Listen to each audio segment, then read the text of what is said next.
के रिजल्ट्स को लेके कैबिनेट सब कमेटी फॉर्म की गई थी, जिसमें मेरे अलावा हर्षवर्धन चौहान जी, जगत सिंह नेगी जी, विक्रमादित्य सिंह जी और गोमा जी, उसके पाँच सदस्य ये कमेटी थी।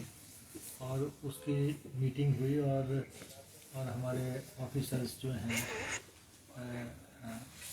लॉ साइड से भी और हमारे डिपार्टमेंट साइड से भी ऑफिसर्स ने इसमें हिस्सा लिया। और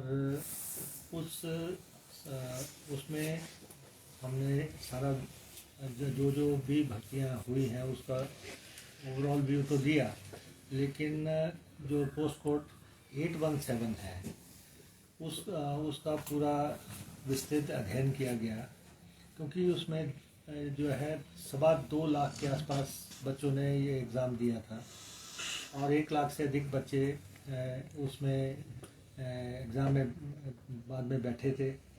और उनमें से 4500 के आसपास बच्चे स्क्रीनिंग में पहुँचे और 1867 के आसपास जो है पोस्टें थी जिन पे सिलेक्शंस होनी है।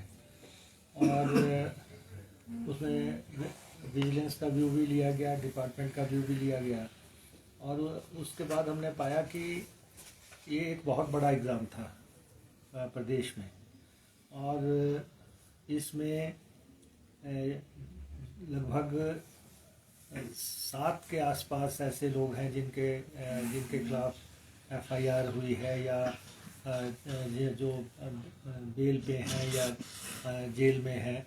लेकिन एग्ज़ाम बहुत बड़ा था, तो माननीय सर्वोच्च न्यायालय के आदेशों का भी जो इसमें पे फैसले आए उनका भी अध्ययन किया गया, जिसमें उन्होंने कहा था कि अगर बहुत बड़ा एग्ज़ाम है तो उसको इस आधार पे रद्द नहीं किया जा सकता कि कोई किसी जगह कोई गड़बड़ी हुई हो।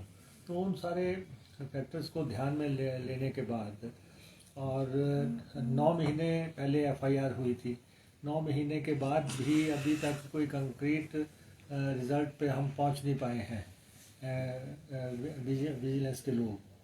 और उस सारे को मद्देनज़र रखते हुए कमेटी इस व्यू की है, और ये हमारा यूनानिमस व्यू है सबका, कि हम 817 का जो रिज़ल्ट है उसको डिक्लेयर करने की रिकमेंडेशन फुल कैबिनेट के सामने भेज रहे हैं। हम अब तक का जो व्यू है कि ये जो लटका हुआ मसला था, पूरे डेलिब्रेशंस के बाद, डिस्कशंस के बाद और कानून का अध्ययन करने के बाद हम इस नतीजा पे पहुंचे हैं पांचों लोग कि हम रिकमेंडेशन देंगे कि 7 पोस्टें खाली रखी जाएं और बाकी का रिज़ल्ट डिक्लेयर किया जाए।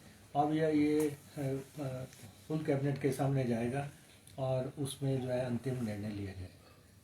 सर करेगा कौन? ये कंडक्टिंग एजेंसी करेगी, हमीरपुर करेगा? वो तो जिसको भी करना है, सरकार के अपने जो है विंग हैं जिसमें रिज़ल्ट डिक्लेयर करने हैं, वो अलग मसला है। सवाल अभी तक ये था कि क्या रिज़ल्ट डिक्लेयर किया जाए या रोका जाए।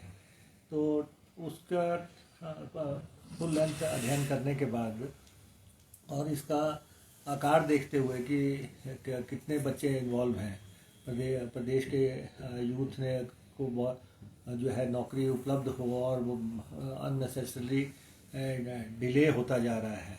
तो अगर 7 लोग इसमें शामिल पाए गए हैं अब तक, या उनके खिलाफ जो है FIR हुई है, उसे बाकी जो है बच्चे जो हैं उनको नौकरी ना मिले लंबे अरसे तक, ये जो है न्याय संगत नहीं होगा। इसलिए हमने तो एक जो है व्यू ले लिया है कैबिनेट सब कमेटी ने। हम अपनी रिकमेंडेशन फुल कैबिनेट को भेजेंगे और वहाँ पे अंतिम निर्णय लिया जाएगा। सर, इसके अलावा भी जो अन्य भर्तियां हैं जिनके परिणाम आने हैं, उसको लेकर भी कोई नहीं, देखिए अभी हमारा ये कमेटी बनी है और इसकी इसमें पे मीटिंग्स होनी है। तो अभी तक हमने सिर्फ 817 का अध्ययन किया है। उस पर हमने रिकमेंडेशन दी है। और कोड भी है इसमें, जीओआईटी में ही अन्य कोड भी नहीं, है? अन्य कोड भी हैं, और लेकिन ऐसा है कि कुछ में भर्तियाँ, कुछ का एग्ज़ाम हुआ नहीं था, और कुछ में जो है दूसरी कमेटी है उनके भी रिकमेंडेशंस हैं, वो आने वाले समय में अध्ययन करेंगे। आज क्योंकि जितना समय हमने इस डेलिब्रेशन के लिए निर्धारित किया था वो समय अब पूरा हो गया है, और आगे माननीय मंत्रियों की अगली मीटिंग्स भी हैं, तो नेक्स्ट मीटिंग में बाकी एजेंडा कैरी किया जाएगा। आज की तारीख में हम 817 के रिजल्ट घोषित करने के पक्षधर हैं। ठीक।